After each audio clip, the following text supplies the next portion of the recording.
Well, unfortunately, folks, I lost 3 days of videoing trying to edit my storage situation. So I'm going to try to relive it the best I can here. So when we left the mountains of snow and ice, we headed for Joshua Tree. And when we did, we that's where I ran into the problem with the military base and that issue.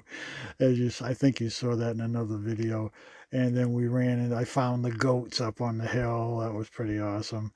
And we just traveled for miles and miles and miles on abandoned road. And then we got on Route 66 that had been closed because of washed out bridges. And we managed to just go around the roadblocks, and we headed for Joshua Tree. Then from there, we headed to the Mojave, which I really enjoyed. That was a lot of fun there.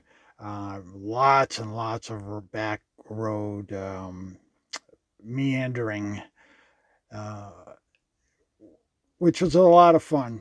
And I have minor scratches on the van. I think I can polish them out. But the scenery, the mountains, and the goats, and it's just awesome. And some of the sights, the penny tree here, you put a penny, it's supposed to give you good luck going through the desert. Found some outposts and picked up some a couple of maps of the area to help me find the highlights. Also, at this outpost, they had relics from the past. It was an old rail stop, and it was very, very interesting. I liked it. Yeah, it's while we were there, we found an area that had a lot of petroglyphs. Um, Very, very interesting.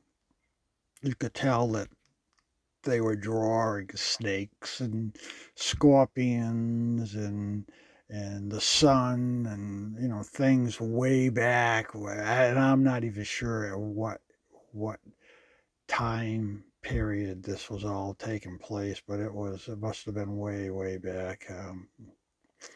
Way before the pioneer days, I would think. I took a lot of photos there.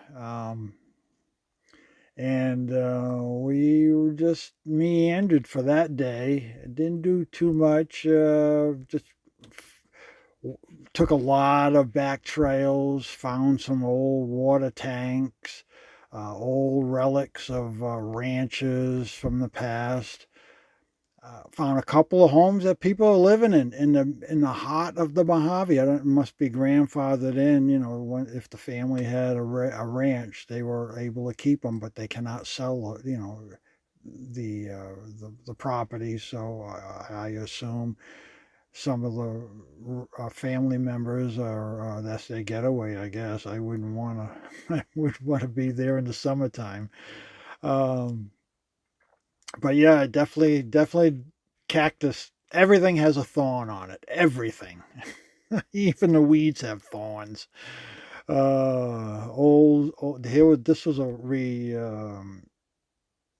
done up, restored old ranch that was pretty good. And then here was a campsite on top of a mountain that we stayed at. That was the ranch that I zoomed in on from our mountaintop retreat. Had one night of no wind, so we were able to cook up some sausages here, and that was fun. I enjoyed that. Didn't get to do that too often. Then we headed over to the Kelso Depot and the sand dunes, and that was really, really interesting. This was an old rail station way back. It was in its prime during World War II. Uh, right now, they have 5 tracks going through this area, mainly cargo coming out of LA, coming out of California, heading east. Uh, a couple of the trains, they have to be at least a mile long. They were huge, double deckers.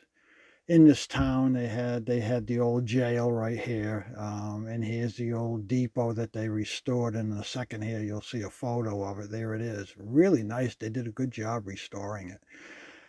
Uh, and then here's the old station. Then we headed, like I said, over to the sand dunes, and we were going to do the trail, Hannah and I, and it was just very windy and super cold. It's a 3 mile road to get there, and a lot of it was washed out. They evidently had a bad storm not too long ago. But it was pretty neat to be right there and watch Mother Nature actually form this thing. There was sand in the air because of the wind. The wind was still shifting and blowing that sand around. Uh, so it was good to read that, to see that. Then then I just the rest of the day we just stayed at camp, took a shower, finally warmed up. I had a shower outside, did a little bit of cleaning on the van, and that was it. So hopefully tomorrow I'll be back on schedule